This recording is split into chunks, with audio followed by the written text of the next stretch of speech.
Alright guys, how's it going? Welcome back. Well, as we're in Australia, I thought today I'd film with the most iconic car Australia has to offer. It's this 2002 Ford Falcon XR8 Ute. There are cars that tell you where they were built, then there are cars that scream it. The Ford Falcon Ute doesn't whisper Australia, it thunders it from the exhaust. This is a vehicle that will haul a trailer all week, tow a jet ski at the weekend, and still manage to do a donut in a car park.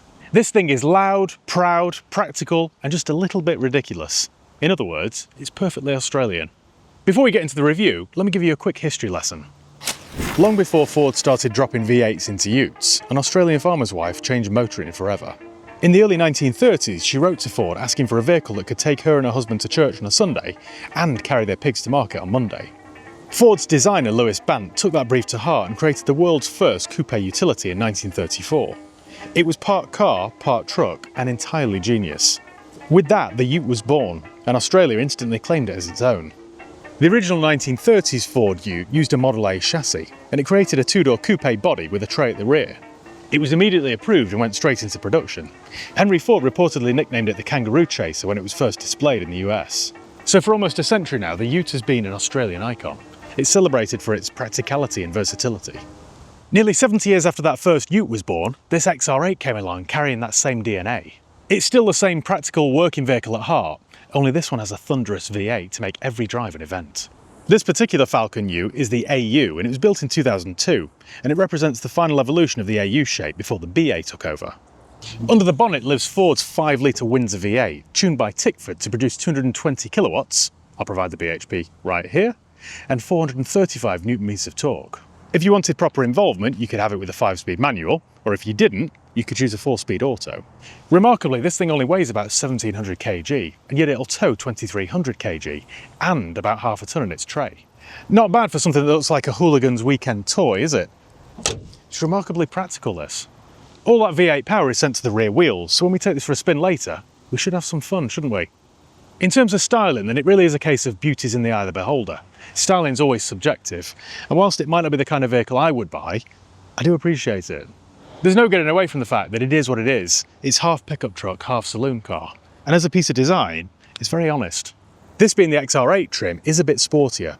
So you get twin oval headlamps, you get a sculpted bonnet bulge, aggressive bumpers and flared sills, and it all gives it a stance that's more Bathurst pit lane than building site. The Series 3 updates gave it colour-coded trim and revised badging. It just made it look more purposeful. From some angles it's quite muscular, and then from others it's a little odd, but I suppose that's all part of its charm. The XR8U looks like it was designed by someone who spent just as much time sketching race cars as they did standing in line at a sausage sizzle. Let me show you the interior then, but before you set your expectation level too high, if you ever spent any time in a 90s Escort, you'll be quite familiar with it. Well, inside the Falcon Ute, it's simple and sturdy. You get big buttons, big seats, everything's nice and easy to use and operate. You get great visibility, there's plenty of space, and in this supercab variant, there's even more space behind the seats. To be honest though, the interior feels more 90s than early 2000s. The dashboard itself is very 90s Ford. It's all very functional, there's absolutely no pretense of luxury, but then 20 years on, everything still works. It's all nice and durable and solid. Even though this particular example has done nearly 300,000 kilometres, everything's still in very good condition. And crucially, on a day like today, the air conditioning blows ice cold. Anyway, enough with the interior. Let me go and show you the part that puts the word Ute in utility. This really is the selling point of the Ford Falcon Ute. I mean, look at this space you get. You get more space back here than you would in an ordinary pickup truck like a Toyota Hilux or a Nissan Navara. The tray itself is 1.85 metres long, so most people could happily sleep in it. It's so incredibly practical and usable, you can really see the appeal. This is my argument with most regular pickups we get in the UK. Things like the Ranger, the Hilux, the Navara. The back on them is a bit useless. Not only is the space bigger, but because it's based on a saloon car, it's much lower, which makes it easier to load things in and out of. In case you're wondering, you can lower the tailgate. And it even comes with 4 cup holders. Perfect for your tinnies of Fosters. Look, it's not very sophisticated, but then it doesn't need to be. This really is a tool to do a job. Should we take it for a spin then? In fact, stay where you are a second, you've got to hear this.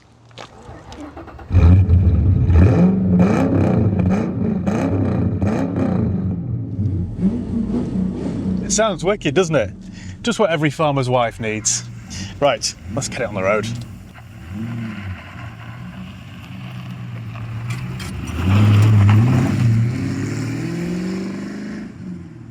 So what's this like to drive then? Bear in mind this is my first time driving a Ute. What I can tell you so far is that it's great fun actually. That V8 engine sounds glorious. It sounds like a proper muscle car. Excuse the creaky suspension by the way, I think we've got some dry bushes. This engine's one of the last true Windsor V8s ever fitted to a Falcon. The roots of this engine date back to the 1960s, but by 2002 it'd become quite refined. It isn't ridiculously quick, but what this does is deliver a massive thump of torque right across the rev range. The whole thing is a bit crude, but you can't help but like it. It just feels honest and it just feels up for a laugh. It just has this effortless grunt to it, which means you can't stop pressing the accelerator. The tick for tuning means you get improved heads, a hotter cam and a proper V8 burble. I'm driving this here in Queensland, surrounded by gum trees. I've just seen a sign that says, beware kangaroos. It just couldn't get more Australian than this. It doesn't really feel like a pickup truck either. It feels like I'm driving a saloon car. And you know, this has got leaf springs on the rear, so I expected this to bounce up and down like a kangaroo. But it doesn't really. This will do 0 to 62 miles an hour in about 7 seconds, which isn't ridiculously quick by modern standards. But it's all about the way it delivers it. This is a vehicle that actually reminds you how big Australia is. You just point it towards the horizon and then sit back and enjoy the ride. And for such a big, oddly shaped thing, it is surprisingly agile. There's not much body roll, it feels quite planted in the corners. The steering's nice and weighty. The 5-speed gearbox is quite slick, and the throttle response is instant. If you give it a little bit too much, then it does feel a bit twitchy. Driving this certainly keeps you on your toes. The whole thing really just feels nice and honest and simple, really. It's also got a real mechanical feel to it that enthusiasts will love. By the way, if you're in the market for a used car or motorbike, it's really important that you do a thorough vehicle history check before you hand over any cash for it. And for that, I always use CarVertical. It couldn't be easier to use. All you do is go to carvertical.com, and don't worry, I'll leave the link below in the video description, and simply type in the reg or the VIN, and then check vehicle. And what this does is it checks database in 35 different countries. So it'll tell you if the vehicle's ever been stolen, written off, had a mileage rollback, or has outstanding finance on it. In addition to that, it'll show you the MOT history, the ownership changes, the reg plate changes, average market value, spec, and a whole lot more. And this isn't just a UK thing either. It works in 35 different countries. It even works here in Australia.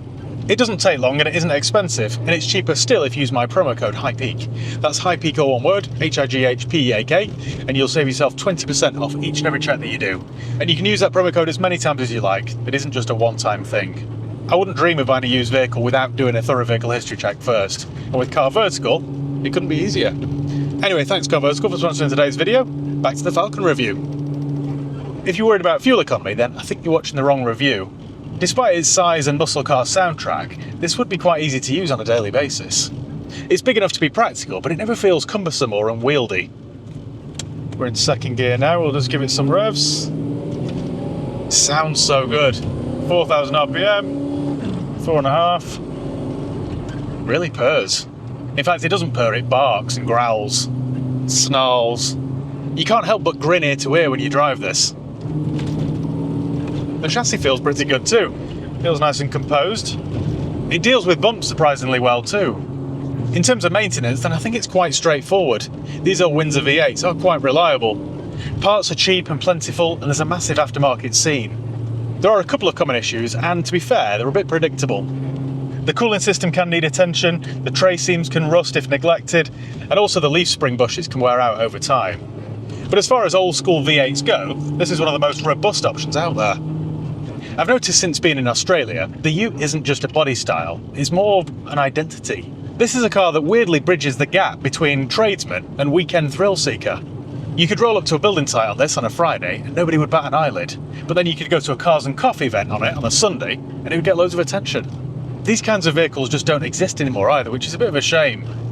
Neither Ford nor Holden make these kinds of Utes anymore, and instead people have gone out and bought new Rangers and Hiluxes.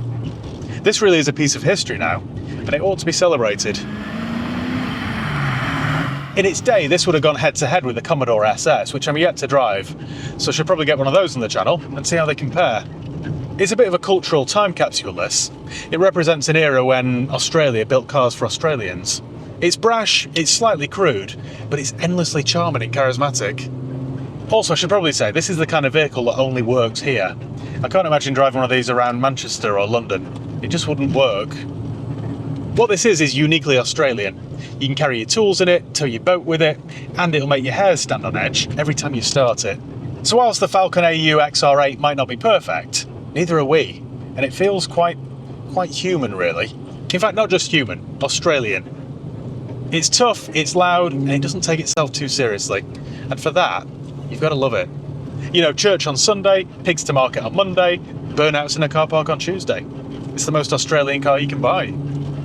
Well, I think that's about it, guys and girls. So I hope you enjoyed this episode. Thank you once again for watching. Make sure you give the video a thumbs up if you enjoyed it. Make sure you subscribe if you haven't done already. You can follow me on Facebook, Instagram, Twitter, and TikTok. I'll leave the link below. And yeah, if you've got any comments or questions, let me know below. I'll do my best to answer you. So yeah, until next time, goodbye.